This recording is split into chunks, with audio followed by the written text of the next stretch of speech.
So let me talk about this. And I mentioned to the other signs, I'm trying to do the love reading in a little bit of a different style, mainly so that I can capture all the different narratives. So let's talk about this. We have here an earth sign. This is a Taurus, a Virgo, or a Capricorn, their sun, moon, or rising. This is the Page of Pentacles, okay? When I look at this person, I always feel like it's somebody that can be a little bit more on the materialistic end. So that means they care about, you know, money. They care about how much someone makes. They care about appearances. They care about reputation and, you know, career and things like that. It doesn't mean they're unethical, but I also feel like it's somebody that talks a lot about money, how much they have, how much they don't have. It's somebody who places a little bit too much emphasis on material things, security things. And I'm also feeling as well, there's income, their spending always catches up with their income. So that means they can be making, you know, 200,000 a year in whatever unit of currency that you're thinking of. They can be making like 200,000, which is a lot of money. And their lifestyle, their spending always catches up with them. So they're under the premise that, you know, I'm never making enough money. And when you have conversations with them, it seems very, you know, shallow. It seems like there isn't any depth to it, and it can seem a little bit superficial, okay? And I feel like there is a big sense of misunderstanding between you and this person. You might feel like, oh, they're so materially, you know, bound to, they're so materially focused. How can I have a relationship with this person? How can I even have, you know, how can I have more soulful connection with this person? Because there's so much on the surface, and I want something a little bit deeper. I want something a little bit more philosophical. So you have to also understand where you're coming from versus where they're coming from. They might have been in a place where, you know, they've hit rock bottom financially, and so that's why they're so materially focused. And that's why they're also bringing that into their relationship. Whereas from your end, you're very, very innovative. You're ingenious when it comes to finding alternative ways of making money. You might also you might have also grown up in an environment where there was a lot of prosperity, a lot of wealth, and you never had to worry about financial resources the way this person does. And so if you're kind of faulting them for these things, you want to be a little bit careful, okay? Not everyone has the skills, you know, the way that you do to kind of like cut ties and start over, or, you know, hit rock bottom financially and then bounce right back. So I do feel that, you know, some people are just innately, they're like this, but I feel like you're with somebody that you feel is a little bit too materialistic for your taste. And I also feel like there is very strong attraction as well. I'm sensing it's somebody who's very exotic. You know, usually when this Nine of Pentacles comes up, it's usually somebody who is of darker complexion. And it's somebody who is just, you know, very, very worldly, very exotic. They dress really well. They look really stunning. They always look very clean and made up. And, you know, they just dress really well. And so it could be some of you are with this person because you like the way that the two of you are seen together.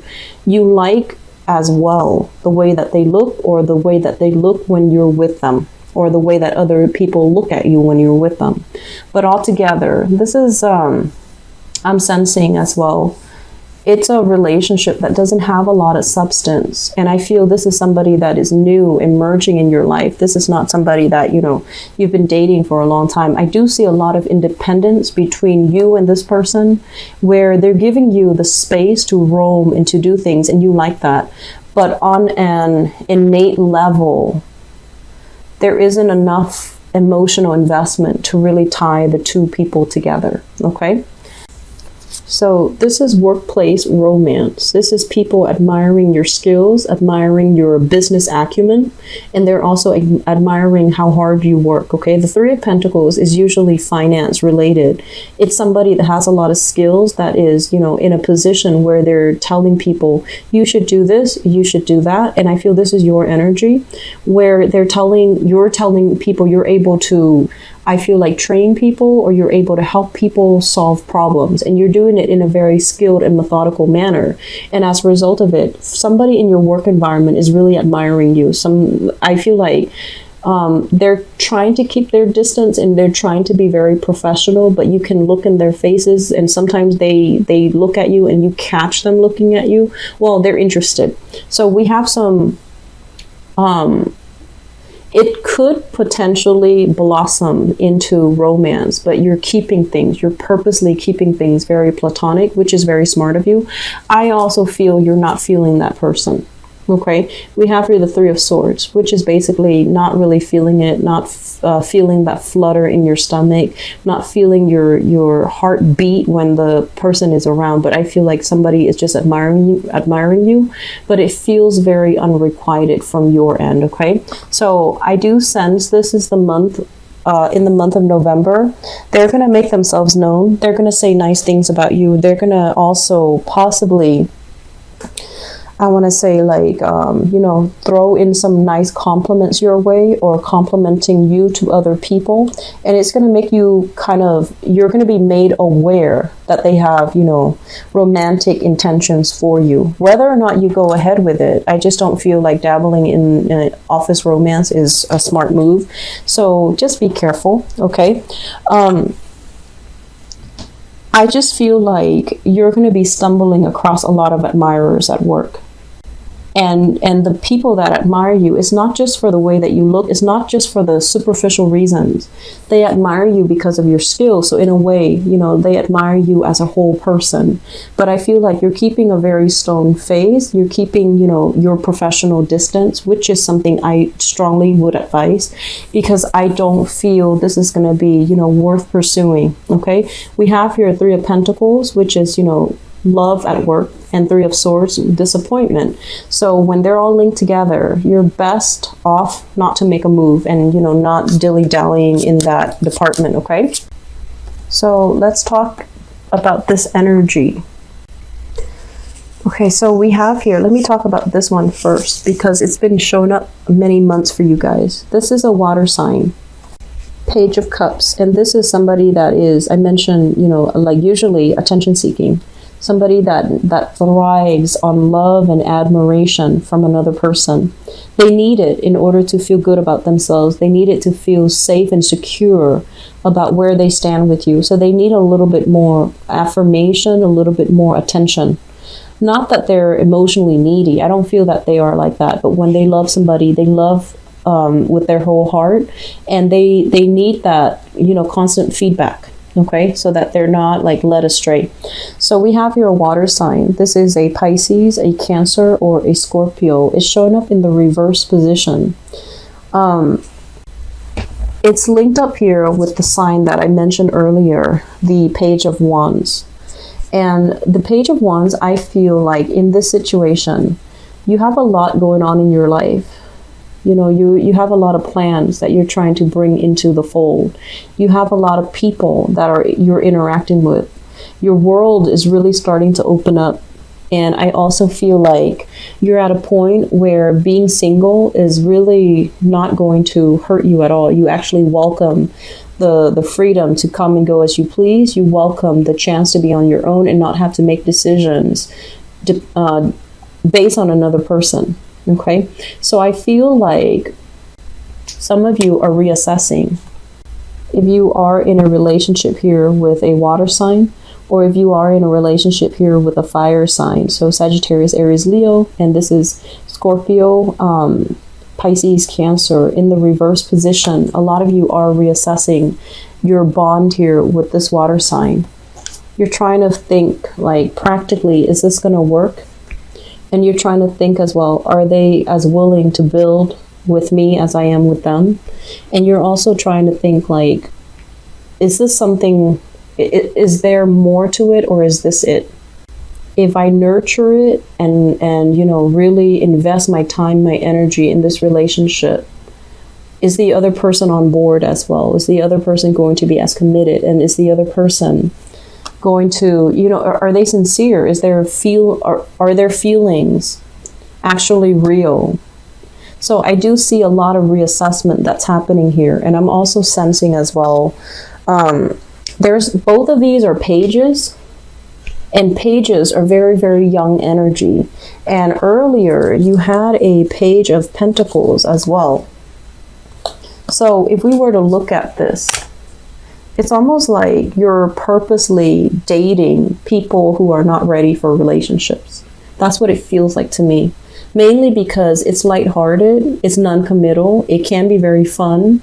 And I'm also sensing many of you are shifting partners, you know, going on a date Monday with this person, Tuesday with another person, Wednesday with another person. And then you have a lot of admirers in your work environment. So you're trying to just, you know, be single, have your cake and eat it too. And that's fine. But at one point, you know, you're going to be feeling quite empty.